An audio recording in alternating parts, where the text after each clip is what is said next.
অনলাইনে অর্ডার দিয়ে আনা বৌমা। বৌমা, বৌমা কি করছো?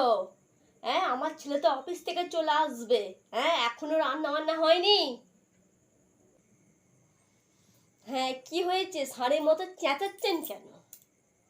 ঠিক করে কথা বলবে, বুঝেছো? সম্পর্কে আমি তোমার শাশুড়ি হই, সম্পর্কে আমি আপনার বৌমা হই।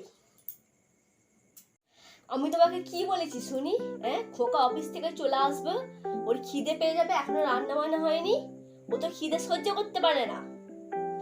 আমিও তো খিদে সহ্য করতে পারি না। কই আমার কথা তো বললেন না? আমি আমার ছেলেকে অনেক কষ্ট করে মানুষ করেছি। হ্যাঁ, সেটাই তো। আর আমার মা তো আমাকে অনলাইন থেকে অর্ডার দিয়ে আনিয়েছে, তাই না? হ্যাঁ, আপনার ছেলেটা ছেলে আর আমি ফালতু। না না, তুমি ফালতু না, তুমি হলে পচা আলুর বস্তা। হুম হুম।